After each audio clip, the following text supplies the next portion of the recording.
Good morning, good afternoon, or good evening, depending on where you are and what time of day it is.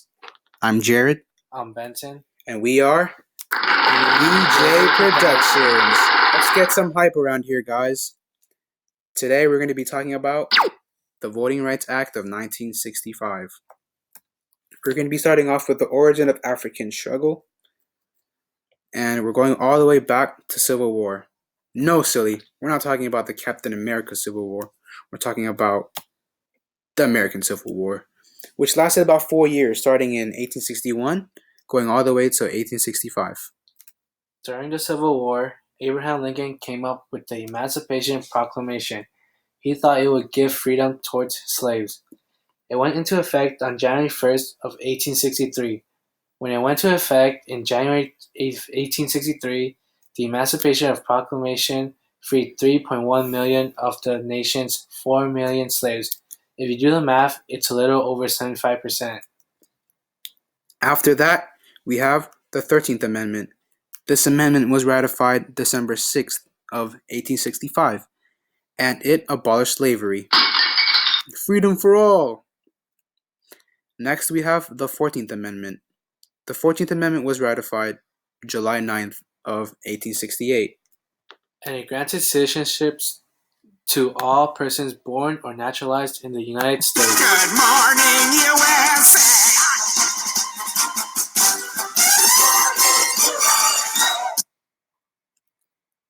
Next, we have the 15th Amendment. You guessed it, the number after 14th. It was passed by Congress on February 26 of 1869. And it was ratified February 3rd, 1870, the next year. This amendment states that rights of citizens to vote cannot be denied because of their race, color, or previous conditions of servitude. So you might be thinking to yourself, all these passing amendments bring so much help. But you're wrong, because the 14th and 15th Amendment didn't really come into effect. These are the outcomes of the 15th Amendment. Although African Americans had the opportunity to vote and run for positions in the government, there were strong oppositions. And Supreme Court did limit voting protection under federal legislation. This meant whites were able to be dominant again, and white leaders did whatever they could to reduce voter registration and turn out African Americans. Like I said, they weren't effective, not until about 80 years after. So, African Americans did still suffer many problems. Speaking of problems, During the Civil Rights Movement, there were many problems that African Americans faced. These problems included Jim Crow laws, poll taxes, grandfather clauses, and literacy tests. we're going to be talking about those in detail right now. The first discriminatory practice we're going to talk about is the Jim Crow laws. And this was basically segregation between whites and blacks that started in the South during the 19th century. During this time, blacks and whites were segregated from each other, and this included interracial marriage being illegal. Blacks and whites also had separated public facilities, including restaurants, restrooms, bars, and schools. An example of segregated schools would be the Little Rock Nine. The Little Rock Nine were 9 black students who attended an all-white school in Little Rock, Arkansas, where they were discriminated by white students. When attending school, they had National Guards for protection. And poll taxes were voting fees. And as a result, many African Americans who couldn't afford to pay those poll taxes were deprived from their rights as citizens. But luckily and eventually, the 24th Amendment prohibited those poll taxes. Next, we have the grandfather clauses, and this allowed those who were able to vote before 1867 and those whose father or grandfather could vote before 1867 to skip the test and taxes. Basically, there wasn't any chance for African Americans to vote because during the 1860s, African Americans couldn't vote. The last major discriminatory practices we are going to talk about are the literacy tests. Literacy tests were tests that black people had to take. And during these tests, election officials would get on African Americans for getting their name wrong, their date wrong, or simply just the poll location wrong. since African Americans suffered from insufficient literacy skills, they were still forced to take these tests, which they would oftentimes fail. So there are many projects that led to the Voting Rights Act, and one of these were Freedom Summer. Freedom Summer was sponsored by CORE and SNCC.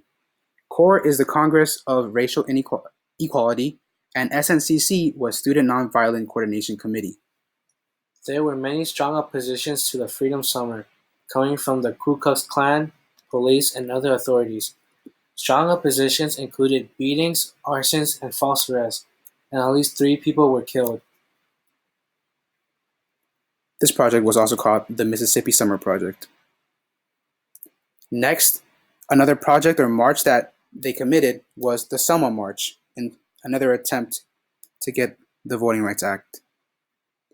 This march lasted a few days, starting from March 7th in 1965 to March 21st. First march started out with about 500 to 600 supporters marching, and the outcome of the first attempt was horrendous. There were many beatings from state troopers. People were beat with nightsticks and also gassed. All this violence was captured and nationally televised on TV, which caught the public's attention. All this violence raised awareness of the difficulties faced by Black voters and the need for a national Voting Rights Act. In the second attempt, the movement had gained many followers. These followers included many more white supporters. So this was Lyndon B. Johnson's response. So 6 days after the first attempt, Lyndon B. Johnson pledged his support to all the Selma protesters. There is no Negro problem. There is no Southern problem. There is no Northern problem. There is only an American problem, Johnson said. Their cause might be our cause too, because it is not just Negroes, but really it's all of us, who must overcome this crippling legacy of bigotry and injustice, and we shall overcome. So what this quote is basically saying is, America as a whole should deal with our problems together because we are a united country. After this, the voting right got signed, but there are several steps. First, the voting rights bill was passed by U.S. Senate in May 26, 1965. Then, in July 9th of the same year, the House of Rep passes the bill after a month of debating. After debating the bill for more than a month, the U.S. House of Reps passed the bill by a vote of 333 to 85. And it was finally signed by Lyndon B. Johnson on August 6th of 1965, along with Martin Luther King and other activists in attendance. And this act banned the use of literacy tests and all the other things and the problems. Significance of the Voting Rights Act. To sum it all up, this act was one of the most expansive pieces of civil rights legislation in American history. This act really greatly reduced the disparity between blacks and white voters in the U.S. and allowed greater numbers of African Americans to participate in politics and government at the local and state and national level. So African Americans had a bigger voice by the end of this act. Thank you guys for watching, and please subscribe and comment, and tune in for more videos daily.